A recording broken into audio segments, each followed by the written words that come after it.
Voz Normalista, presente en los 108 años de la Escuela Normal Superior de Pasto.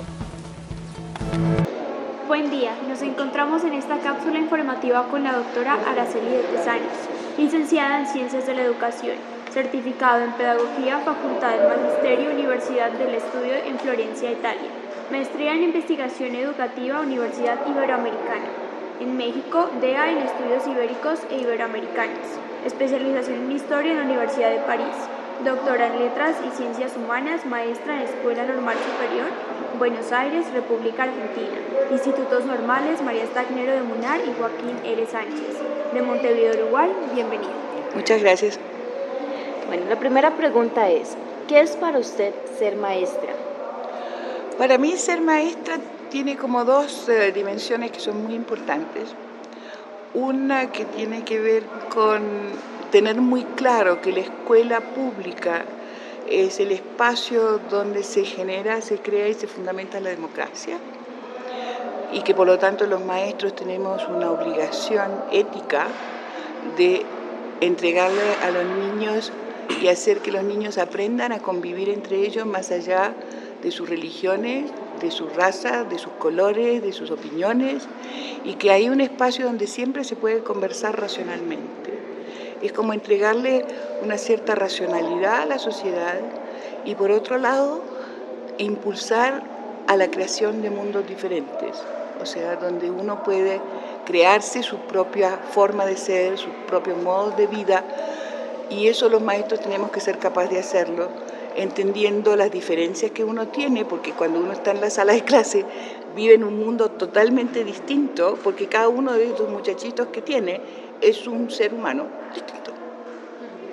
Y tiene que tener capacidad de escuchar, de mirar, porque si no, y sobre todo estar muy atenta a esos pequeños murmullos que hay siempre en la sala de clase, y que si uno no sabe escuchar para dónde van, todo lo que haga es un fracaso.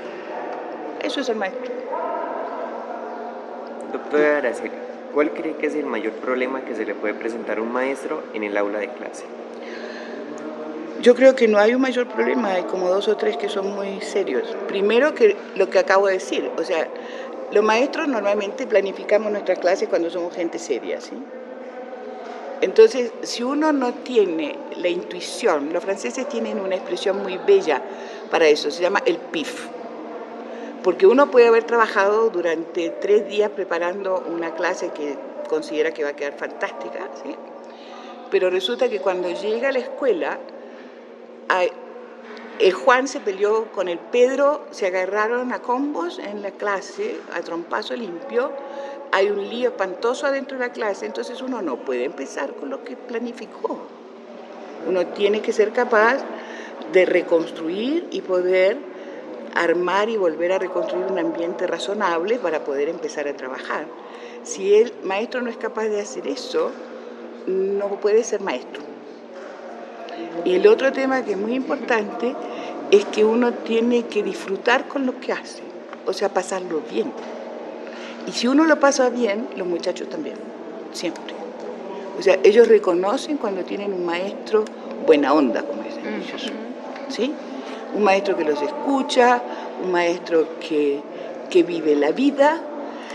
Y algo que es muy importante es que el maestro que no aprende en su vida y en su formación sobre todo, que cuando uno pone un pie en la escalera, en el escalón de entrada de la escuela, todos sus problemas personales quedaron afuera. Si entra con los problemas personales a la escuela, nunca será un buen maestro. ¿Qué opina entre la relación tecnología y educación? Eso para mí ha sido súper interesante porque yo, obviamente, como soy viejita, no pertenezco a una generación de la tecnología. Mi tecnología era una máquina de escribir. Entonces es un poco distinta la situación. Yo creo que hay un tema que es que los maestros tenemos que aprender qué puede permitir la tecnología. Que hablemos de celulares, hablemos de tablets, hablemos de computadores. El uso de esa tecnología, ¿qué puede permitir? Si permite gatillar procesos de construcción cognitiva. y cuáles son esos procesos de construcción cognitiva que se gatillan con el uso de la tecnología. La tecnología per se es muy bruta, porque los computadores para que funcionen se programan. El teléfono se programa. Entonces, si no hay alguien detrás, un ser humano que programe, no funciona. Entonces, eso hay que hacerle entender a los muchachitos, que la tecnología no es magia. Que hay alguien que está detrás, que ha armado todo un aparato que a él le permite hacer una cantidad de cosas. Pero si nosotros miramos la tecnología como la magia de los teléfonos, la magia del computador, no vamos para ningún lado con eso, ¿sí? Hay que aprender a saber y a enseñar cómo se construye la tecnología. Porque tecnologías hemos tenido muchas, no es ahora solamente. Entonces, ayer hablamos con el profe Quiseno y nos divertíamos mucho porque Quiseno dijo, mire, aprendí una cosa fantástica. El computador, los teléfonos, en lugar, si los hago guardar, me dicen que soy un no sé qué y un no sé cuánto. En cambio, si los dejo usar, conversan, los usan para chatear. Entonces ahora no, ahora los usan para buscar, ¿sí? Busquen Pestalozzi, a ver cuál es la mejor versión de Pestalozzi que encuentran en los teléfonos. Entonces se transforma en un instrumento más del maestro que usa para hacer clase, punto. Y yo he visto, por ejemplo, mis nietos, que son todos con deditos, tienen unos dedos largos, ¿sí? ¿Cómo usan esa tecnología en el colegio?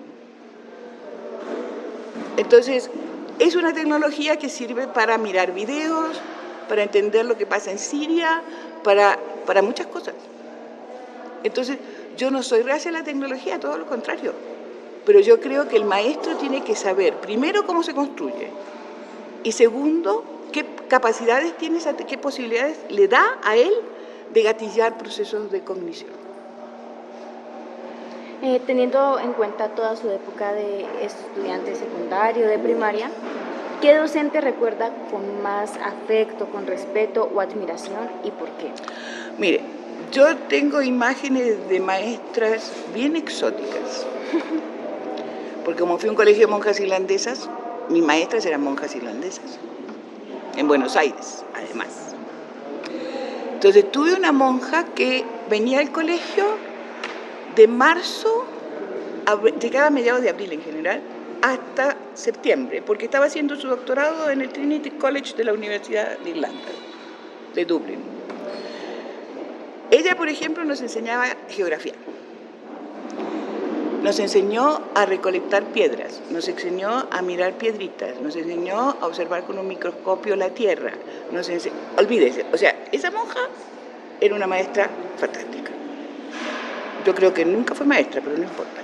Pero ella sabía mucho de cómo los niños, en mi época, que tengo 77 años, aprendíamos en el vínculo directo con la naturaleza. Entonces nosotros salíamos de excursión con unas bolsitas de papel a juntar cosas. Se juntaban piedras, se juntaban ramitas, se juntaban caracoles, se juntaba lo que encontrábamos. Esa fue una gran maestra para mí. O sea, mi otra maestra maravillosa fue la maestra que me enseñó literatura inglesa. O sea, la que me enseñó a leer a Shakespeare en inglés antiguo. Y no solo a Shakespeare, sino a muchos otros. Que fue la primera que nos enseñó a mirar la obra literaria en todas sus dimensiones. O sea, no solo de aprenderla de memoria, porque yo hasta ahora creo que puedo recitar versos de Shakespeare de memoria, sino qué significaba y por qué, y quién era el Willy, ¿sí? Entonces, todo eso a uno le mete en la cabeza que hay formas de conocer que son distintas y que van mucho más amplias. Y tuve dos maestros muy importantes, no en la secundaria ni en la primaria, sino en mi formación como maestra. Mi maestra de pedagogía y un hombre maravilloso llamado Darcy Ribeiro, que me enseñó antropología y que me enseñó a hacer etnografía. Que fue el rector de la Universidad de Brasilia, pero cuando el golpe de Estado del 64 de los militares brasileños, él llegó al Uruguay exilado. y él era mi profesor de antropología. Entonces yo me siento muy, muy privilegiada por haber tenido a los maestros que he tenido. Por último, doctora Araceli, su participación en ese magnífico evento dejará muchas enseñanzas, así como también muchas inquietudes. ¿Cuál es la invitación en sí que hace su ponencia? La invitación que hace mi ponencia es a repensar y recrear la formación docente. No más. Yo creo que es muy importante. Y además porque ustedes, que van a ser maestros, tienen que involucrarse en ese cuento y poner las demandas. Son ustedes los que tienen que decir, mire, ¿sabe qué? Nosotros queremos que las cosas sean así. Y no queremos solo estar en la escuela anexa.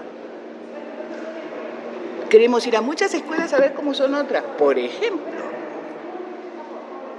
Y queremos que nos elijan los maestros consejeros de la escuela por sus capacidades como maestros, no porque son amigos de alguien. Por ejemplo. Todo eso lo pueden hacer ustedes. Ustedes son mis futuros colegas. Así que pónganse las pilas, por favor. Y la formación que ustedes reciban va a ser fundamental para que la escuela colombiana se transforme y no sea la repetición de la repetidera y no sea un discurso ideológico. ¿Sí? Sino que además hay una cosa muy importante, sino que lo formen para que el oficio de enseñar sea su práctica de vida, sea una opción realmente de vida. Porque si no, no pueden llegar a viejitos como yo. Donde una de las cosas que me hace sentir muy bien es que como tuve una excelente formación como maestra, yo me puedo parar en cualquier lado a decir lo que yo quiero.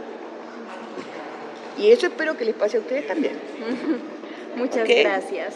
De nada. Muchas gracias por el café, me encantó.